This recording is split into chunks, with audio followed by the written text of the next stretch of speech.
اللہ تعالیٰ تہجد میں جب دعا قبول کرنے لگتا ہے تو کچھ خاص نشانیاں ظاہر ہونے لگتی ہیں۔ یاد رکھو کہ جب اللہ آپ کی دعا تہجد میں قبول کرنے والا ہوگا تو آپ کو محسوس ہوگا کہ آپ کا اللہ سے تعلق مضبوط ہو گیا ہے اور آپ کے حالات میں بہتری آنے لگی ہے۔ تہجد کیا ہے؟ یہ وہ نماز ہے جو ہم پر فرض نہیں کی گئی، تو پھر اس کا اجر اتنا کیوں ہے؟ آپ نے کبھی یہ سوچا ہے؟ اس کا اجر اس لیے ہے کیونکہ اس کا پیغام نہیں آتا، اس کے لیے خود اٹھا جاتا ہے۔ آپ کے دل میں موجود تڑپ آپ کو اٹھاتی ہے، ایسی تڑپ جو گہری نیند سے اٹھا لاتی ہے، جو ہمیں آدھی رات میں اپنے بستر پر سکون سے سونے نہیں دیتی۔ اور اس تڑپ کے ساتھ جب بندہ اپنے رب کے حضور اپنی پیشانی زمین پر رکھتا ہے تو اس کا وہ سجدہ اسے فرش سے عرش پر لے جاتا ہے۔ اس خدائے بزرگ و برتر کی رحمت اپنے بندے کو اپنے سائے میں لے لیتی ہے۔ بندہ اپنے رب کے سب سے قریب ہوتا ہے۔ اس وقت بندے کا بہایا ہوا ہر ایک آنسو آنکھ سے بہتا ہے اور سکون دل میں اتار دیا جاتا ہے۔ ہر تکلیف ہوا میں کھو سی جاتی ہے۔ اس وقت رب اتنا قریب محسوس ہوتا ہے کہ لگتا ہے بس وہ ہمیں ہی سن رہا ہے۔ وہ ہمارے اندر ایک ایسا یقین پیدا کر دیتا ہے کہ اس نے ہماری مانگی ہر دعا کو قبول کر لیا ہے اور ہماری ہر خواہش کو صحیح وقت پر پورا کر دے گا۔ تہجد کا وقت خدا کی محبت کا عروج ہوتا ہے۔ تہجد بہت خاص ہوتی ہے، بہت خاص۔ تہجد اللہ کی طرف سے ہمارے لیے ایسا بند دروازہ ہے جو صرف تہجد کی عبادت سے ہی کھلتا ہے۔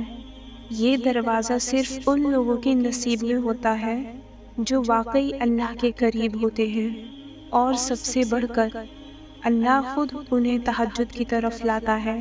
رہتا تو وہ خدا ہر طرف ہے، پر تہجد میں، خاص سیاہ کالی چادر کے پیچھے رات کی اندھیری میں، صرف وہی لوگ اللہ کو دیکھ پاتے ہیں جس نے اللہ سے بے پناہ محبت کی ہو۔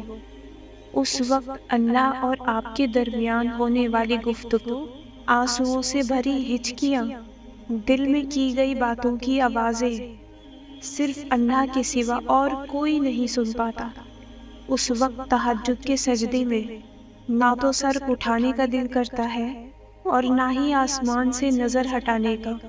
اور اگر ایسا ہو جائے کہ کبھی اسی دوران تمہاری اللہ سے تہجد میں ملاقات ہو جائے اور وہ تمہارے روبرو آ جائے، وہ منظر تمہارے لیے معجزہ سے کم نہیں۔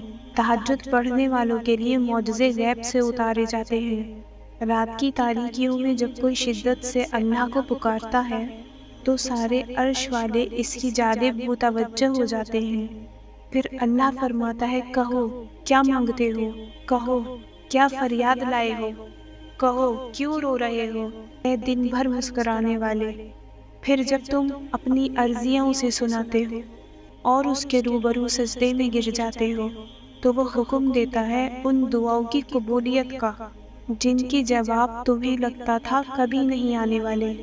پھر وہ تم سے کہتا ہے، لو بھر دیا دامن تمہارا، یقین کی جھولی پھیلانے والے، کن لکھ دیا گیا ہے، اب میں تمہارے نصیب میں مان گیا ہوں، میں مان گیا ہوں تم سے مجھ کو منانے والے، تمہیں لانا تھا مجھ تک، یہ امتحان تو بس بہانے تھے۔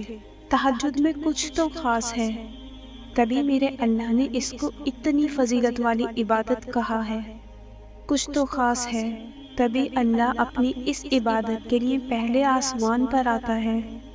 کچھ تو خاص ہے، تبھی اللہ کسی کو چنتا ہے، جس کو چن لیتا ہے پھر اس کے لیے معجزے کرتا ہے۔